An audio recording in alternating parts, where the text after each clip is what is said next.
there everyone, how you doing today? I hope you're all well. Today I'm showing you a ceramic dagger build and how it performs on steel path. Isn't that fantastic? I hope you can stick around so we can see how busted this gets. Now first of all, let me show you my build and how it works with everything. Now obviously we got ourselves an incarnate ceramic dagger. Ceramic dagger you get from Nightwave credits. It's really a pain.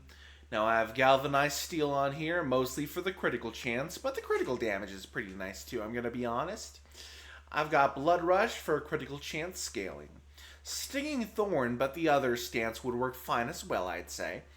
I've got Discipline's Merit for Tennokai every 4 hits, that's always nice. Now, I know not everyone has a Riven. Not everyone has a Riven. And this one's a pretty shitty roll if I'm going to be honest. But I get plus critical chance for a slide attack, plus puncture, which you're going to find soon is a very good thing for this build. So we've got Sundering Strike. Why do we have so much puncture? Well, it's because of Melee Dowdy. You gain a critical multiplier for every 10% puncture status chance on your melee weapon. And since this weapon has a high base puncture, the more puncture we can shove into this thing, the better. So that's why we got so much puncture. Then on top of that, we have Julius Barbs, which gives us puncture and status chance. For some reason, status chance gained in the middle of a mission actually scales our melee dowdy with our puncture, so I'm not going to complain about that at all. We've got Weeping Wounds, which is what's going to scale our critical damage as we go through. Prime Fury for attack speed, and Melee Prowess for some status chance. Now, if I had a bit more form on hand before getting ready for the update tomorrow for Technocyte Coda. By the way, watch me at twitch.tv/Count Julius when I'm going to be grinding those infested liches live tomorrow, by the way. If I had more space on this, I would put Galvanized Elementalist for the status chance on kill. Now, that's the only thing I would change about this. Now, I've got some arcanes on my frame as well to help upgrade this a little bit further. We've got ourselves a rank 3 Arcane Fury, which is 60% chance for more melee damage to melee weapons, which is more damage is always nice. Then we have Arcane Strike for more attack speed. Now, I don't have my Rhino all the way kitted out, but we don't need to for Rhino, if I'm gonna be completely honest. Now, I've also subsumed Larva, because Larva's just good with melee builds, if I'm gonna be completely honest. Now, how does this stand up against 20 heavy corrupted gunners at level 110 on Steel Path? Well, let's find out. Obviously, we're going to roll Roar first, because Roar is just good. Then we're using Larva. And we have Red Crits galore. Everyone just evaporates. But this is just the testing room. How does this work in a real mission? I know you're asking that in your head right now. So let's go right away into a real mission. Alright, we're on the mission. Obviously, it's a survival mission because these are the best for testing these sorts of things. Now, we gotta set this off, obviously, to start it. And while I'm demolishing enemies, I'm gonna try to give you a bit of a story time. So there was this restaurant back where I lived, way back when, called The Fireplace. It had the best sandwiches ever. It was the Taylor ham sandwich. It was just fantastic. It was just fantastic. I love Taylor ham, by the way, so I'm a little bit biased. Just a little bit biased. Not too biased, but biased enough to where it might be an issue. But Taylor ham is like, oh, when you live in New Jersey, you know the Taylor ham's gotta be great. It was one of the things in New Jersey that made New Jersey, New Jersey. It's a shame that place closed way back then. When the pandemic hit, it really made me upset when I learned that place closed. Like, I was so upset that place closed. Like, you have no idea. But recently, since I can't get my Taylor ham fix anymore, now that I don't live in New Jersey, I have to get my food fixed from somewhere else. Now, I can't really do that because the only other food I like other than Taylor ham is seafood.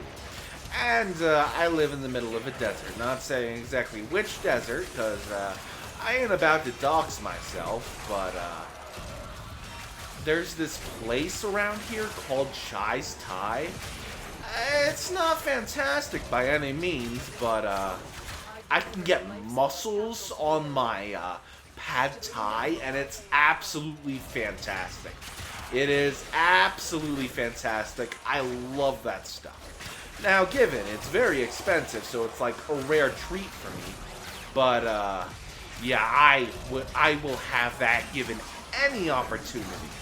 Any opportunity given, and I will have myself that shrimp, scallop, and mussel pad thai. Oh, I love that so much. It makes my day whenever I can eat it. Given it's not often I can have it, but on a cheat day when YouTube money comes in, given that's another channel entirely that I earn money on, Comic Dub channel, you should check it out, by the way. Yeah. When I get paydays, I sometimes treat myself to something. Since the paydays were a bit rough the past few times, I have to get something a little less expensive. But, yeah. Another thing I recently enjoy is like a guilty pleasure. Now, don't cancel me for this. I know McDonald's is being boycotted right now. That's why it's like a guilty pleasure. When I get McDonald's in the morning, I know. Breakfast at McDonald's. Sue me. Hang me and sue me. All that stuff. But I love their breakfast burritos. They're nice, inexpensive, and they just get that cheese touch I really want. Not the cheese touch as in they smell like cheese, but the cheese touch like the flavor of cheese. You know what I'm saying?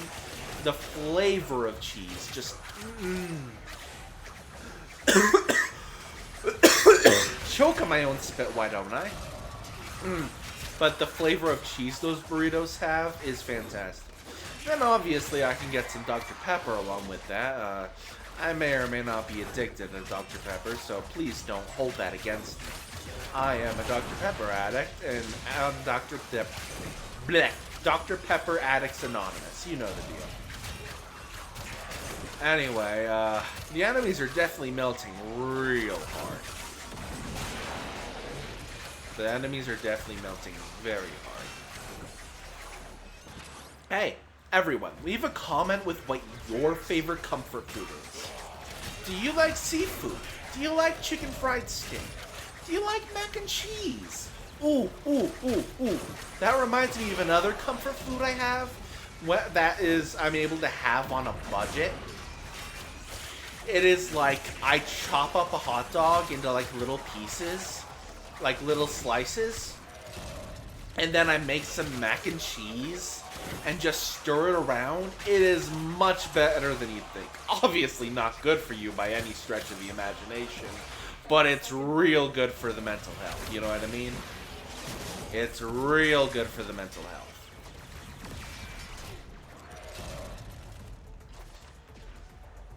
Alright, popping one of these to survive.